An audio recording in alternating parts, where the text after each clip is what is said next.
Année après année, le cosmos nous dévoile ses secrets. Ses explosions d'étoiles, ses gigantesques trous noirs, ces impressionnants nuages de gaz. Partout, sur Terre comme dans l'espace, des télescopes de haute technologie captent les signaux d'un univers invisible. D'un cosmos dont la taille, l'âge et la violence sont à peine concevables. Les télescopes élargissent sans cesse notre champ d'observation de l'univers. Les scientifiques se livrent une course effrénée à la découverte, à l'aide de télescopes toujours plus grands, toujours plus hauts et toujours plus perfectionnés. À chaque fois que nous explorons une nouvelle partie de l'univers, nous allons de découverte en surprise. Tout au long du XXe siècle, les télescopes nous ont livré des images provenant d'au-delà de notre planète, d'au-delà de notre galaxie, nous dévoilant des phénomènes qui dépassent notre imagination, comme la naissance de notre univers, la matière invisible ou le mystère de l'énergie noire. Quant à la question du destin ultime de notre univers, elle reste encore en suspens. L'énergie noire est une des clés qui nous permettra de comprendre le sort de l'univers. L'expansion de l'univers est-elle infinie?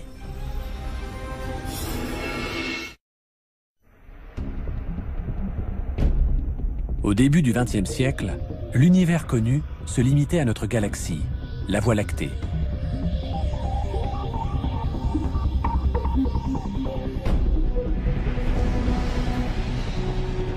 Depuis, nous sommes entrés dans l'âge d'or des découvertes cosmiques. Les télescopes repoussent les limites de notre compréhension du cosmos. Organisés en de vastes réseaux à travers le monde, ces impressionnants télescopes nous révèlent des mystères qui ne cessent de nous émerveiller.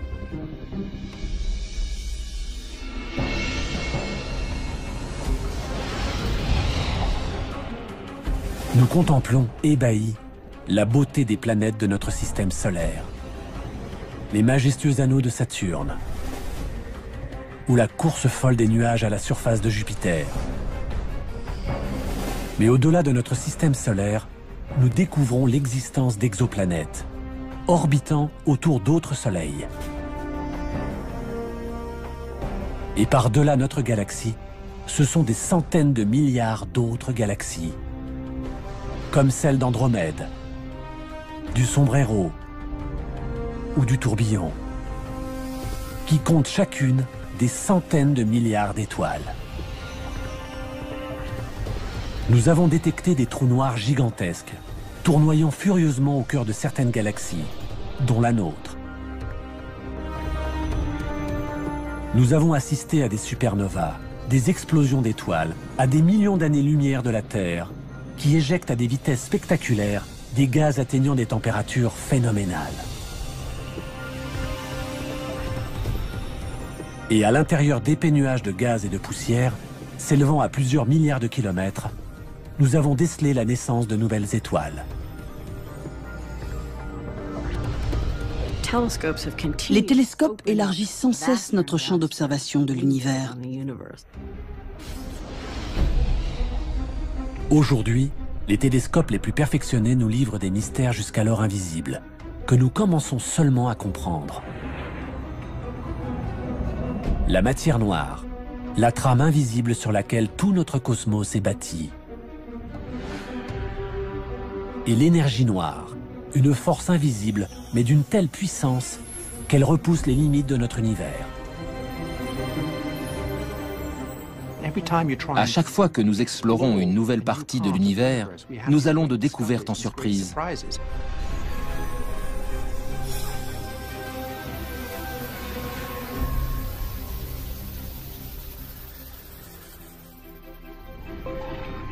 Remontons au début du XXe siècle.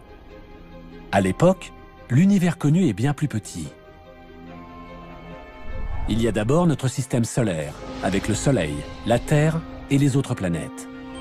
Puis tout autour, les millions d'étoiles qui, avec le système solaire, forment notre galaxie, la Voie lactée. Et puis, plus rien. L'univers s'arrête là. Mais une question hante cependant les astronomes. La grande question qui agitait le début du XXe siècle était de savoir si l'univers ne se constituait que de notre Voie lactée ou s'il existait d'autres galaxies. Que s'est-il passé depuis? Comment les télescopes ont-ils réussi à révéler une si grande partie de notre cosmos jusqu'à atteindre ses extrémités?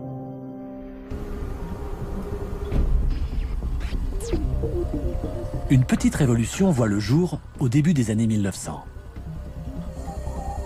Un tout nouveau télescope est en construction. Il changera à jamais notre perception de l'univers. Il repoussera les limites du cosmos et nous embarquera dans un voyage de découverte dont nous ne sommes toujours pas revenus. Il s'agit d'un des télescopes les plus importants de l'histoire de l'astronomie.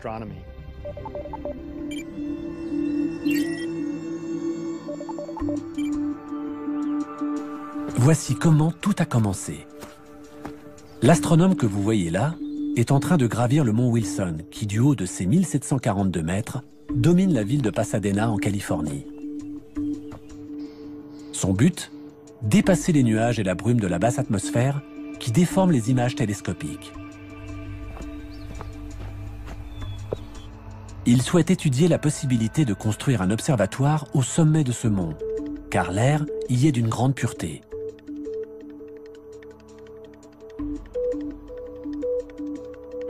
Les astronomes commençaient à se rendre compte que pour avoir une bonne vue astronomique, il fallait trouver des sites de qualité plutôt que de se contenter de construire des télescopes dans des observatoires déjà existants. Il devenait évident que les montagnes de l'ouest des États-Unis offraient d'excellentes conditions. À l'époque, la simple idée d'installer un observatoire en haut d'une montagne est révolutionnaire et nécessite une lourde organisation logistique.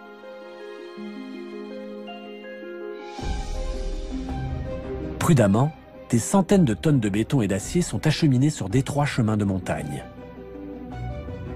Mais la pureté du ciel en vaut la peine. L'observatoire du mont Wilson deviendra le plus haut observatoire du monde, ainsi qu'une référence pour tous les autres observatoires construits par la suite. L'homme à l'origine de cet observatoire s'appelle George Ellery Hale. Il s'est donné pour objectif de résoudre le plus grand mystère du cosmos, découvrir s'il existe quelque chose au-delà de notre galaxie.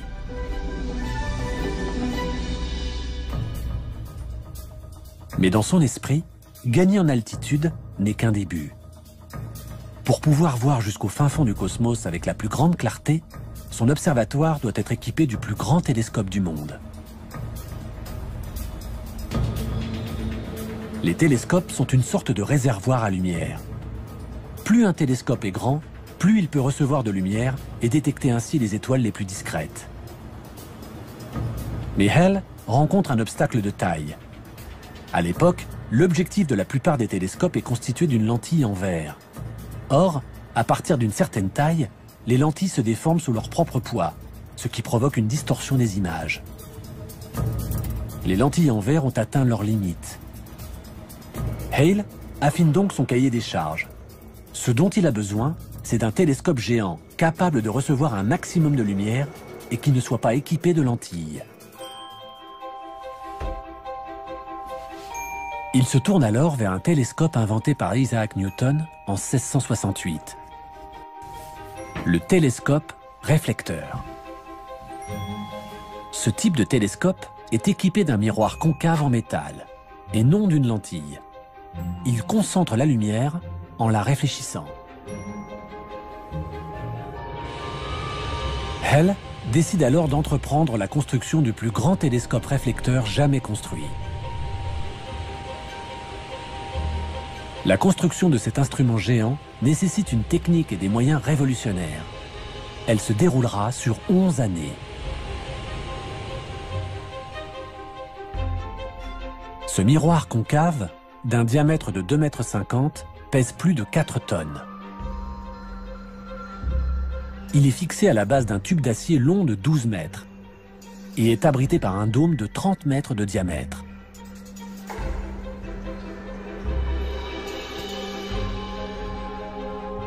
C'est finalement en 1917 que les foules médusées viennent admirer le plus grand télescope jamais construit au monde. The scientific eye of America. To this mecca of stargazers flock astronomers from all nations.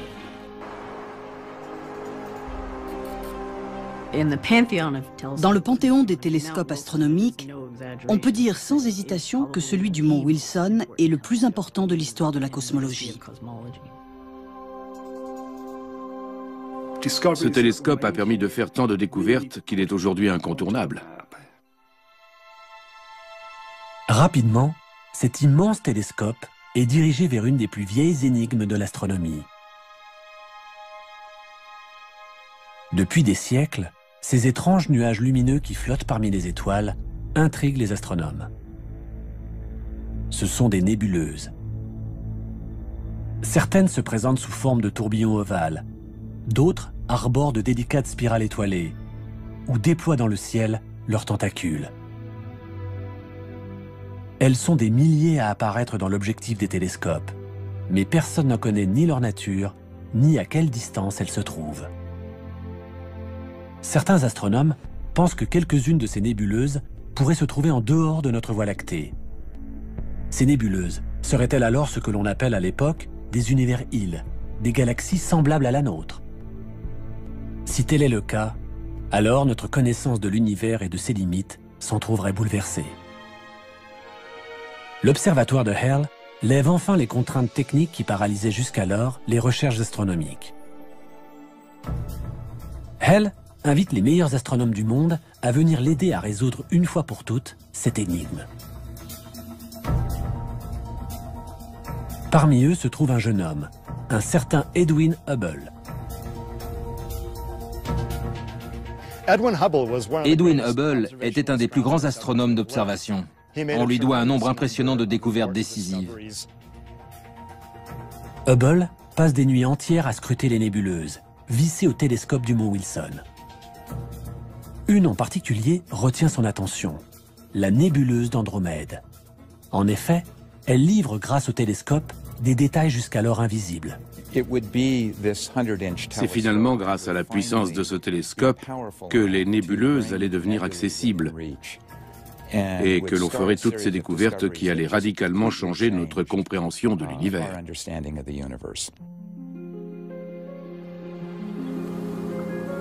Hubble arrive à distinguer des étoiles à l'intérieur de la nébuleuse d'Andromède.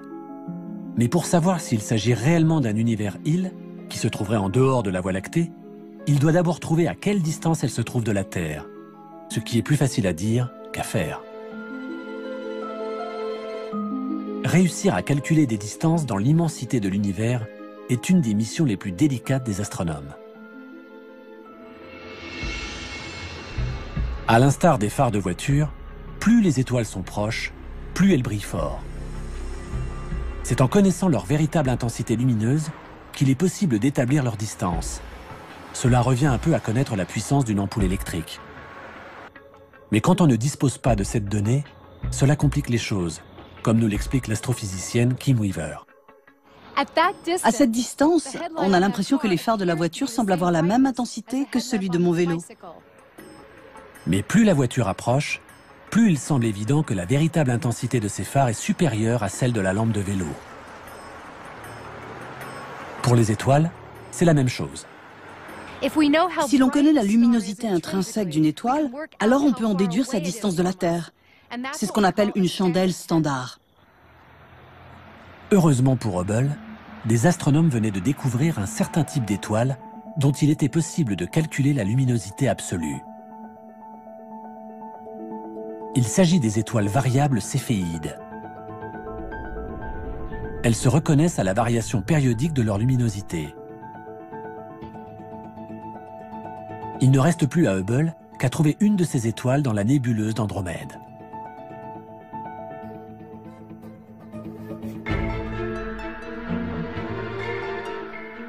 La nuit, il scrute patiemment les cieux, à l'aide du télescope. Et le jour, il analyse les clichés pris durant la nuit, dans l'espoir de repérer une étoile dont la luminosité aurait changé. Enfin, le 6 octobre 1923, après des mois de labeur, Hubble touche au but. Il repère une variable céphéide en bordure d'Andromède.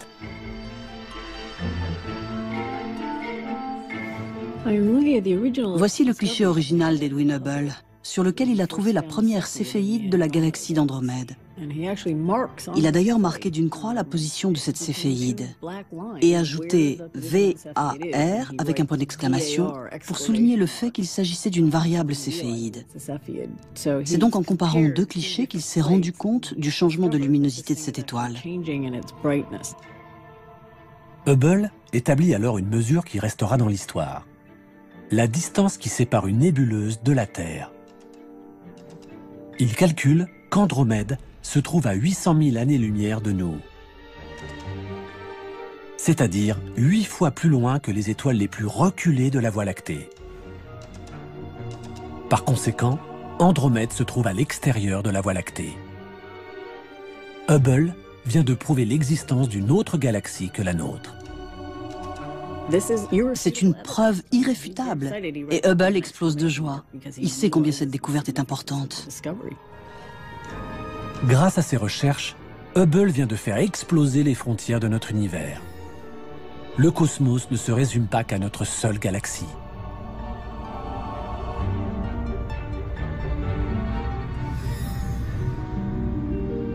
Hubble découvre ensuite qu'Andromède n'est pas unique et qu'il existe encore des douzaines de nébuleuses qui sont en fait des galaxies. Les recherches de Hubble ont révolutionné notre vision de l'univers. Aujourd'hui encore, les télescopes les plus puissants au monde ne font qu'explorer l'univers découvert par Hubble. Capables de voir à des milliards d'années-lumière, ils ont fait connaître les centaines de milliards de nouvelles galaxies, comptant chacune plus de 100 milliards d'étoiles, qui emplissent l'univers. Multipliez tous ces chiffres entre eux, et vous obtiendrez plus d'étoiles dans le ciel que tous les grains de sable des déserts et des plages de la Terre entière. En l'espace d'un instant, l'univers est devenu des centaines de milliards de fois plus grand. Hubble, en prouvant l'existence d'autres galaxies en dehors de la nôtre, donne presque une dimension d'infini à notre univers.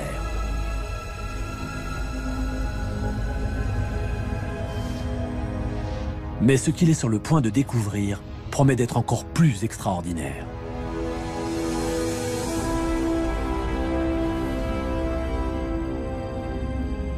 Au cours des années précédentes, certains astronomes avaient remarqué que de nombreuses nébuleuses, identifiées ensuite par Hubble comme des galaxies, s'éloignaient de nous. Hubble s'attache maintenant à en connaître la raison et commence par effectuer des analyses sur la lumière elle-même. Il utilise pour cela une méthode mise au point dans les années 1800. Voici un spectroscope construit vers 1880. Il fait partie de la première génération d'instruments utilisés pour étudier la lumière du Soleil. C'est le genre d'instrument qui a transformé l'astronomie, parce qu'il permet de décomposer la lumière comme jamais on n'aurait pu l'imaginer. Le spectroscope fait apparaître le spectre de la lumière blanche sous forme d'un arc-en-ciel de couleurs. Ce spectre contient des informations utiles pour comprendre le déplacement des étoiles. La lumière se compose d'ondes. Chaque couleur a sa propre longueur d'onde. La longueur d'onde de la lumière bleue est courte, tandis que celle de la lumière rouge est plus longue. Mais quand une galaxie fuse à travers l'univers, on peut observer depuis la Terre une variation de sa longueur d'onde. Si la galaxie se rapproche de la Terre, sa longueur d'onde se rétrécit et apparaît dans les tons bleus. Si la galaxie s'éloigne de nous, alors sa longueur d'onde s'étale et tire vers le rouge. C'est ce que l'on appelle le décalage vers le rouge. Ce phénomène peut servir de compteur de vitesse cosmique. Plus la vitesse d'éloignement de la galaxie est importante, plus sa longueur d'onde se décalera vers le rouge.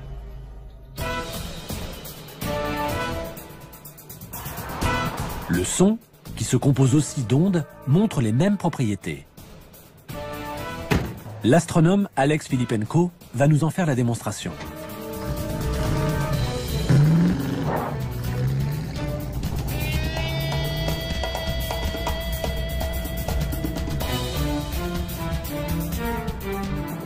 Ça va être amusant.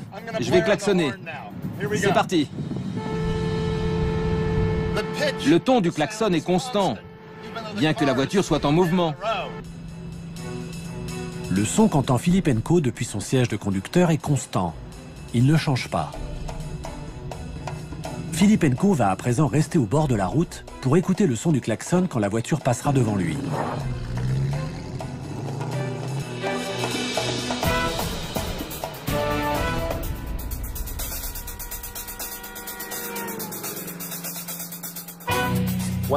Tant que la voiture approchait de moi, les ondes du klaxon étaient comprimées, donc le son était plus aigu.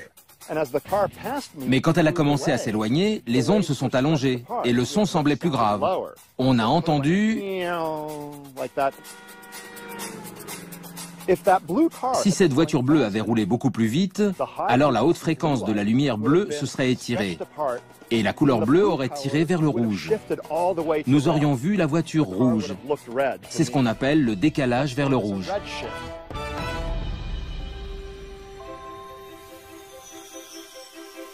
Revenons en 1928. Hubble décide d'étudier le décalage vers le rouge de ces nouvelles galaxies, afin de connaître leur vitesse de déplacement. Il établit un tableau des vitesses des galaxies proches ou plus lointaines. Il cherche à savoir s'il existe une corrélation entre la vitesse de déplacement des galaxies et la distance à laquelle elles se trouvent.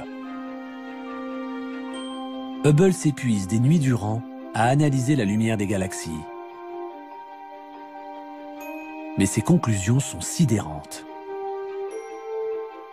Il découvre que plus une galaxie se trouve loin, plus son décalage vers le rouge est prononcé. Donc, plus vite elle s'éloigne. En 1929, il avait réussi à établir une relation très intéressante entre ces deux phénomènes. Plus les nébuleuses étaient loin, plus elles s'éloignaient vite. Hubble en tire une conclusion stupéfiante. L'univers est en pleine expansion. Si les galaxies semblent s'éloigner de nous, c'est en fait dû à l'univers lui-même, qui ne cesse de croître. Je vais vous expliquer ce qui se passe dans un univers en expansion. Imaginons un univers hypothétique unidimensionnel où ces balles de ping-pong représentent les galaxies et l'élastique, l'univers qui les sépare. Plus l'univers s'étend, plus les balles s'éloignent les unes des autres. Et c'est l'univers tout entier qui s'étend. Plus il y a d'espace, plus on a l'impression que les galaxies les plus lointaines s'éloignent de nous. La découverte de Hubble est une des avancées les plus importantes de l'histoire de l'astronomie. L'univers n'est pas statique. Il ne cesse au contraire de grandir. Si ces galaxies s'éloignent les unes des autres, c'est parce que l'espace qui les sépare est en train de croître. Cette conclusion relève du génie. Jamais Hubble n'aurait été capable de faire une telle découverte sans le télescope du mont Wilson et son miroir de 2,50 m. Aujourd'hui, c'est sur les hauteurs du Nouveau-Mexique qu'un des télescopes les plus perfectionnés du monde reprend et développe les travaux révolutionnaires de Hubble. Le Sloan Digital Sky Survey étudie la lumière de centaines de milliers de galaxies en même temps. Chacun de ces disques en aluminium est en fait une carte des galaxies qui peuvent être observées pendant une partie de la nuit. Chacun des 640 trous que contient cette plaque d'aluminium correspond à une galaxie qui se trouve à des millions d'années-lumière de nous. Ces trous sont reliés par des fibres optiques à une version améliorée du spectroscope utilisé par Edwin Hubble afin de mesurer le décalage vers le rouge de chaque galaxie. Puis, les disques sont insérés par des techniciens à la base du télescope et ajustés en fonction de la région du ciel qui leur correspond. On obtient alors 640 spectres en même temps, ce qui rend notre étude redoutablement efficace. Grâce à cette méthode, on connaît aujourd'hui la vitesse de plus de 930 000 galaxies. Nous commençons donc à avoir une image plus précise de l'univers dans lequel nous vivons et de la rapidité de son expansion. Mais en 1929, la découverte de Hubble pose une question de taille. Si l'univers est en pleine expansion, quelle est l'origine de ce mouvement ? Hubble s'est donc rendu compte que les étoiles s'éloignaient les unes des autres.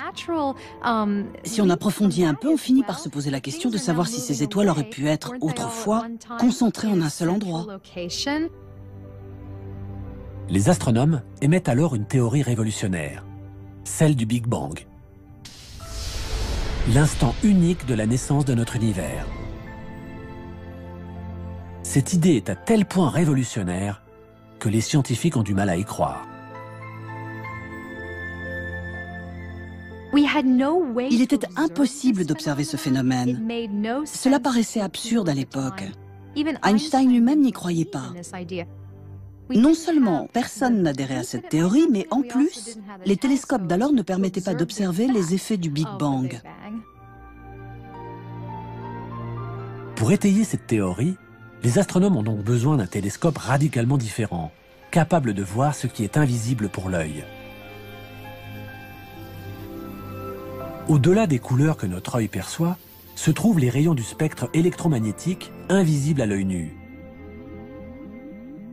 Les rayons gamma, les rayons X, les ondes radio, les micro-ondes sont d'une importance cruciale pour les astronomes. Ils peuvent expliquer quelques-uns des épisodes les plus violents de notre univers. L'œil humain ne peut percevoir qu'une infime partie du spectre électromagnétique, des ondes qui fonctionnent comme la lumière. Mais nous avons réussi à voir certaines parties de ce spectre, invisibles à l'œil nu. « 1964. Les astronomes Arno Penzias et Robert Wilson testent un nouveau radiotélescope. Son antenne géante leur permet de mesurer les micro-ondes et les ondes radio présentes dans l'espace, grâce à la chaleur qu'elles dégagent. Selon leurs calculs, les étoiles de notre Voie lactée devraient émettre une faible chaleur.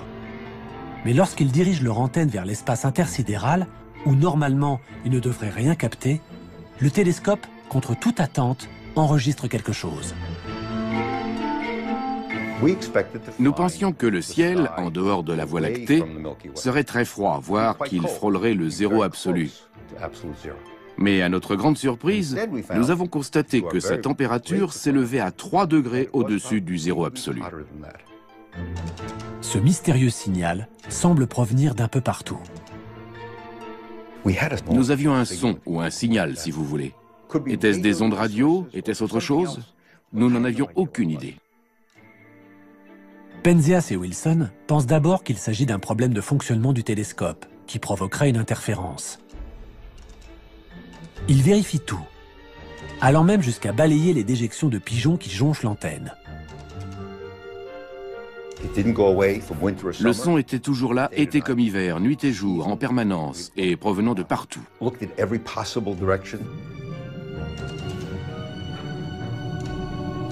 Étaient-ce les restes d'une explosion nucléaire ou des particules chargées qui flottaient dans l'atmosphère? Comment savoir? Penzias et Wilson sont dans une impasse. Mais ils entendent parler de travaux menés par une équipe de scientifiques un peu plus loin dans leur rue, à l'université de Princeton. Robert Dicke et ses collègues viennent de démontrer qu'il devrait être possible de capter la rémanence du Big Bang. Ils en ont même calculé la température qui devrait atteindre les 3 degrés Kelvin au-dessus du zéro absolu. J'ai donc appelé au bureau de Robert Dicke et je suis tombé sur lui. Et j'ai appris plus tard qu'après avoir raccroché, il s'est tourné vers ses collègues et leur a dit « Messieurs, nous avons été doublés. Penzias et Wilson viennent sans le savoir de trouver la première preuve physique de l'existence du Big Bang. Ce signal, capté par leur radiotélescope, est la rémanence de la naissance de l'univers, ou fond diffus cosmique. Aujourd'hui encore, cette découverte est une des plus importantes de tous les temps. Nous entendions l'écho de la création.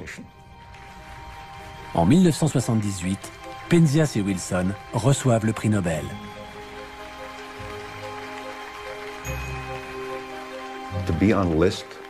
Se retrouver sur la même liste qu'Albert Einstein, dans la même lignée, était tout bonnement inconcevable. Comment se comparer à toutes ces personnalités qui avaient reçu des prix Nobel? Cette découverte, en 1964, de l'écho de la radiation du Big Bang a été la toute première preuve d'un Big Bang chaud de l'origine de l'univers. Penzias et Wilson avaient donc mis le doigt sur une preuve directe du Big Bang. Mais il faudra attendre encore 37 ans et l'arrivée d'une technologie micro-ondes bien plus sophistiquée pour comprendre comment le Big Bang a pu créer l'univers tel que nous le connaissons aujourd'hui.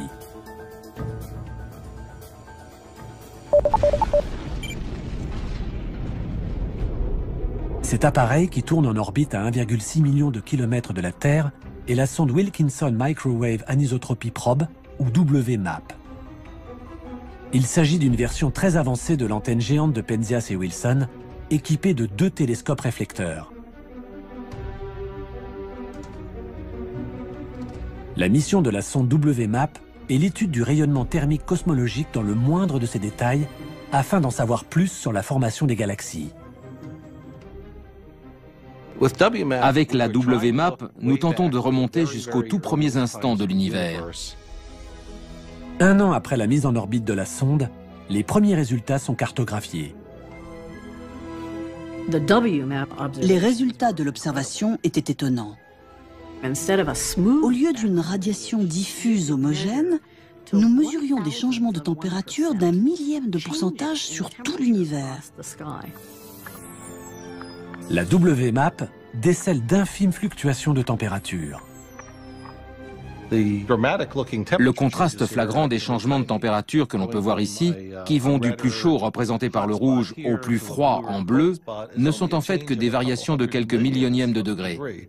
Ces variations sont donc infimes, mais elles révèlent à l'échelle du ciel des informations d'une importance capitale pour nous.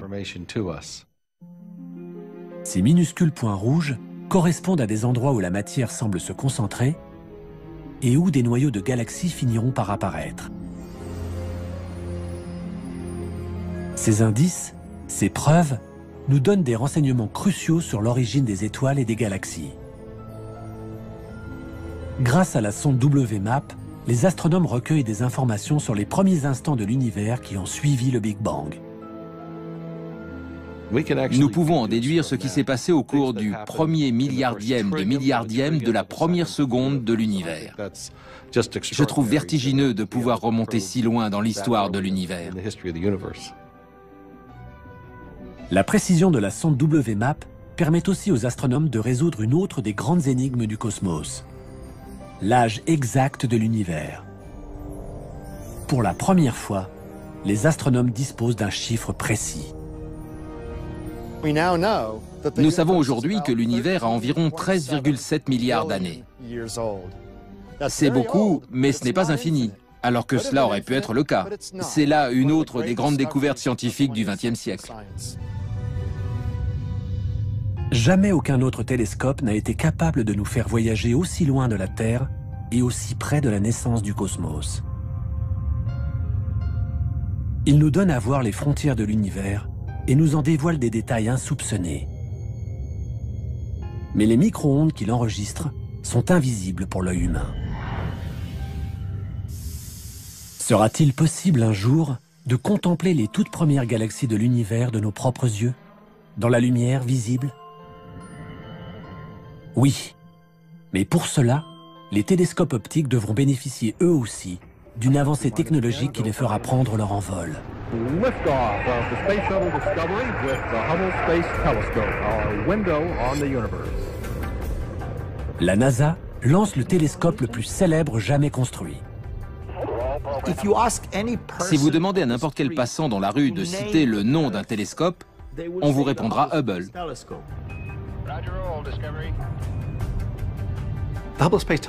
Le télescope spatial Hubble est certainement le télescope le plus productif de l'histoire. Son impact historique est comparable à la première fois où Galilée a dirigé son télescope vers le ciel. Ce télescope de 12 tonnes est un monument à la mémoire de l'homme qui a fait reculer les frontières de notre univers connu. Après une course folle dans l'atmosphère terrestre, il est mis en orbite à près de 600 km au-dessus de nos têtes.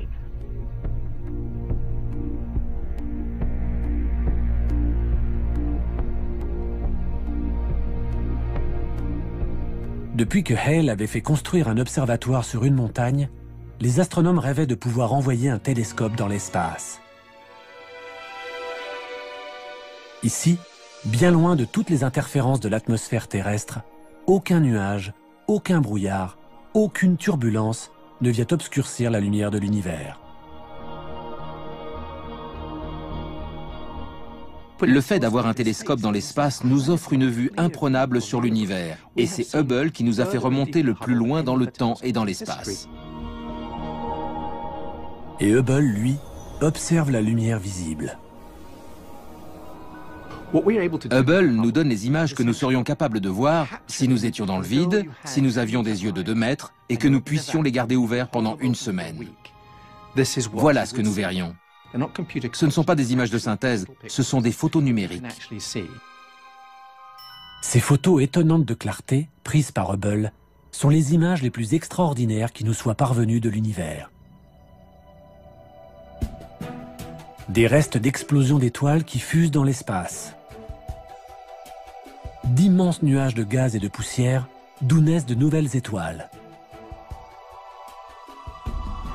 De lointaines galaxies tourbillonnant dans l'espace. Et qui, entrant en collision, créent de nouvelles supergalaxies. Je crois que mon image préférée est celle de la nébuleuse Papillon. C'est une nébuleuse dont s'échappent des gaz à presque 1 million de km/h.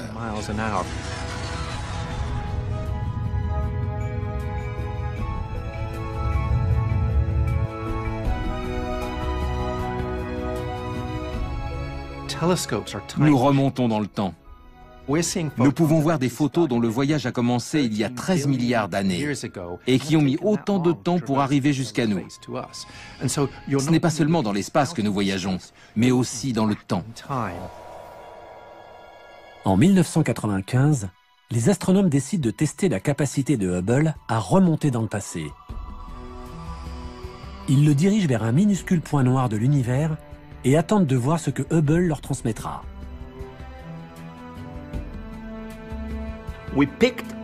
Nous avons choisi une microscopique partie du ciel où il n'y avait rien, du moins rien de spécial. Nous avons fixé pendant 10 jours un point noir dans le ciel. C'est comme si on avait demandé à Hubble d'espionner par un ridicule petit trou de serrure de notre galaxie l'univers qui s'étendait derrière. La taille de ce trou ne dépassait pas le diamètre d'une paille. Mais ce que voit Hubble est fascinant. Et dans cette infime partie du ciel, nous avons compté 10 000 galaxies. Chaque point lumineux que vous voyez sur cette image représente une galaxie composée d'une centaine de milliards d'étoiles telles que le Soleil. Cette image s'appelle le champ profond de Hubble. On peut y voir des galaxies d'une luminosité 4 milliards de fois plus faible que ce que l'œil humain est capable de percevoir. Cette lumière a commencé son voyage il y a des milliards d'années. S'il y a bien une image qui nous donne une idée de la taille et de la profondeur de l'univers, c'est celle-ci. Chaque mission d'entretien de Hubble a été l'occasion pour les astronautes d'améliorer sa résolution optique. La dernière mission de la NASA, qui remonte à 2009, a permis d'obtenir l'image d'un nouveau champ profond qui révèle les galaxies les plus lointaines jamais vues, datant de seulement 600 millions d'années après le Big Bang. Nous voyons aussi loin qu'il est possible de voir, puisque nous remontons à l'époque de la naissance des galaxies. Le télescope spatial Hubble ne cesse de produire des images toutes plus étonnantes les unes que les autres.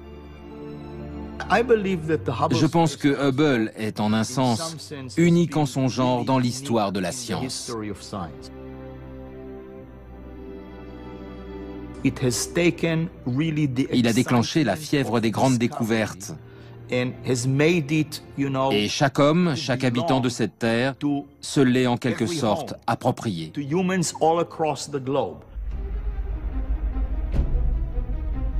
Hubble a permis de mettre les mystères de notre cosmos sous le feu des projecteurs.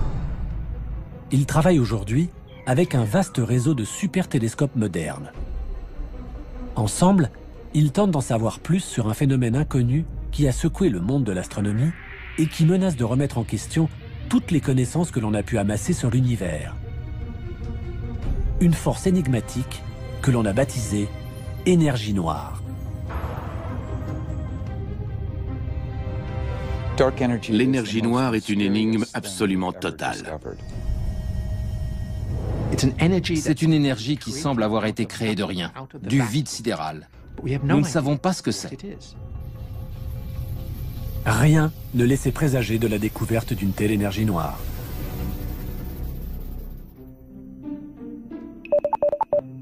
Au milieu des années 90, l'observatoire Keck, construit sur Mauna Kea, le plus haut sommet de Hawaï, accueille une équipe d'astronomes parmi lesquels se trouve Alex Filippenko.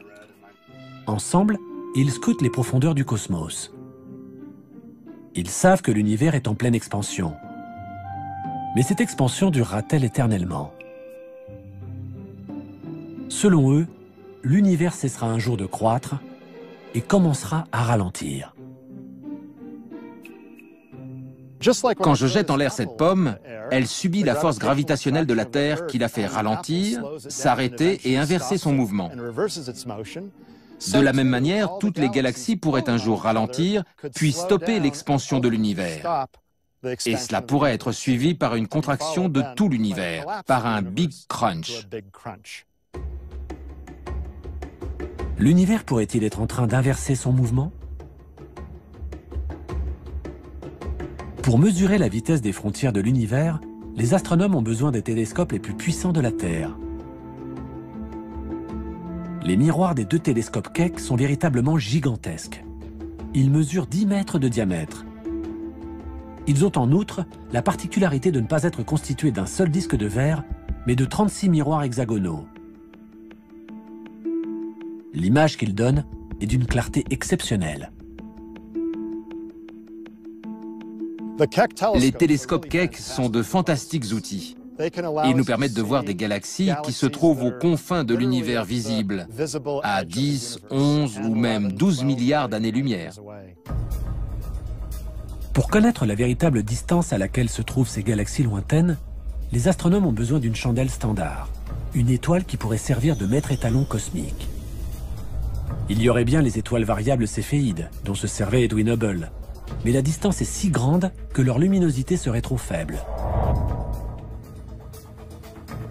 Les astronomes se mettent donc à rechercher dans ces galaxies un type d'étoile bien spécifique, remarquablement brillante. Quand une étoile meurt, elle provoque une explosion d'une violence à peine imaginable.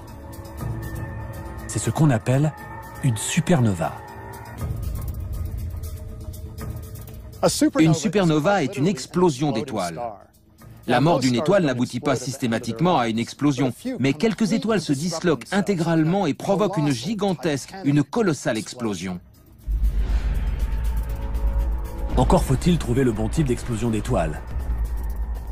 Les astronomes recherchent une supernova dont l'explosion s'accompagne d'une luminosité extrêmement intense et consistante. Une supernova de type 1A. C'est une sorte d'explosion nucléaire incontrôlable. Ce sont de véritables bombes nucléaires.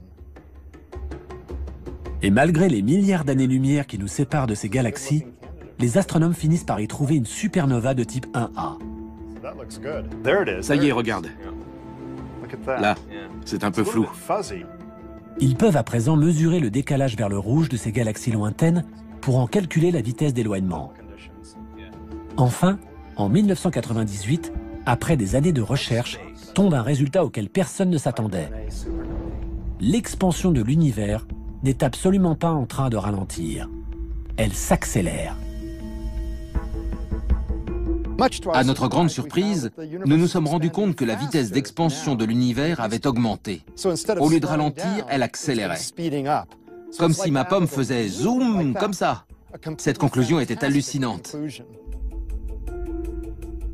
Une force mystérieuse, impossible à voir, est donc en train de défier la gravité et de repousser toujours plus loin les frontières de l'univers. Les astronomes ont donné à cette force le nom d'énergie noire. Il est possible que la théorie de la gravité d'Einstein soit incomplète et que cette énergie révolutionne quelques-unes des lois fondamentales de la physique. Mais la nature exacte de l'énergie noire et l'influence qu'elle exerce sur notre univers sont autant de questions qui restent actuellement sans réponse. L'énergie noire est une des clés qui nous permettra de comprendre le sort de l'univers. Son expansion sera-t-elle infinie ? L'accélération va-t-elle continuer? Va-t-elle même s'accélérer? Si c'est le cas, l'univers risque de se déchirer. La seule chose dont les astronomes soient sûrs, c'est que cette énergie noire remplit la majeure partie de l'univers. Depuis, nous avons découvert que cette énergie noire constitue 72% de la densité d'énergie de notre univers. Et malgré cela, nous ne savons pas ce que c'est. Pour vous faire comprendre la taille de l'énigme devant laquelle nous nous trouvons, prenons l'exemple de la Terre qui est recouverte à 70% d'eau. Et imaginons que nous n'ayons absolument aucune idée de ce qu'est l'eau. C'est ce qui se passe avec l'énergie noire. Et comme si un seul mystère invisible ne suffisait pas, les scientifiques du laboratoire de la NASA, dédiés à la propulsion à réaction, sont en train d'étudier une substance invisible, tout aussi mystérieuse, la matière noire. La matière noire est invisible. On ne peut la voir qu'en observant la distorsion des objets qui se trouvent derrière. Les images prises par le télescope Hubble servent aussi à présent à localiser la matière noire dans l'univers. On peut voir sur les photos que cette substance invisible dévie la lumière. Ce phénomène est comparable à ce qui se passe dans une piscine. Quand on jette une pièce au fond d'une piscine et qu'on la suit du regard, elle ne disparaît pas de notre vue, parce que la lumière réfléchie par la pièce traverse l'eau. L'eau est en quelque sorte invisible. Mais la pièce semble un peu déformée parce que le trajet qu'emprunte la lumière n'est pas droit. Il est déformé par l'eau avant d'atteindre notre œil. La matière noire a les mêmes propriétés. Elle exerce un fort pouvoir gravitationnel sur la lumière qui provient des galaxies lointaines. Ce que nous voyons ici est la lumière d'une galaxie lointaine qui vient vers nous en passant au travers de cette matière noire. Et on voit bien qu'en la traversant, son trajet est modifié. Les astronomes ont calculé que cette matière noire remplit 23% de l'univers. Ajoutez à cela l'énergie noire, et il ne reste plus que 5% de l'univers qui ne soit pas invisible.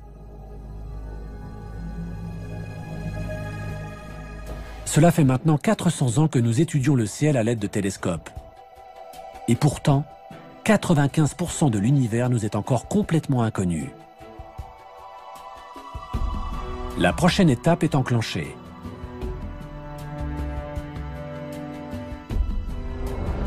Une nouvelle génération de télescopes, propulsés dans l'espace, installés sur les plus hauts sommets de nos montagnes ou enfouis à des kilomètres sous terre, se prépare à révolutionner une fois de plus notre compréhension de l'univers. Notre connaissance de l'univers dépend exclusivement des télescopes. Ils sont notre unique moyen d'exploration. Nous sommes en train de concevoir des télescopes géants qui nous aideront à avancer sur des sujets fondamentaux, tels que la nature de l'univers, sa composition ou la possibilité d'une vie extraterrestre. La très grande sensibilité des instruments scientifiques actuels les rend capables d'étudier aussi bien le visible que l'invisible. Ce sont eux qui nous livreront les clés des plus grands mystères de notre cosmos. Nous sommes sur le point de découvrir la partie invisible de notre univers. Depuis le jour où pour la première fois l'homme dirigea un télescope vers le ciel, nous n'avons cessé de chercher à découvrir les limites de notre univers. Les progrès de la technologie ont donné naissance à des télescopes toujours plus gros, toujours plus hauts, toujours plus perfectionnés. Grâce à eux, nous avons eu la chance de faire des découvertes toutes plus vertigineuses les unes que les autres. Nous savons à présent combien nous sommes petits comparé à l'immensité de notre univers. Nous sommes même sur le point de découvrir des planètes sur lesquelles pourraient se développer des formes de vie. Y a-t-il des planètes semblables à notre Terre? La vie existe-t-elle ailleurs? Nos futurs télescopes pourraient bien être capables de répondre à ces questions. Étape par étape, nous avons franchi les limites de notre planète, puis de notre galaxie, dépassé ensuite des centaines de milliards d'autres galaxies et atteint les confins de notre univers.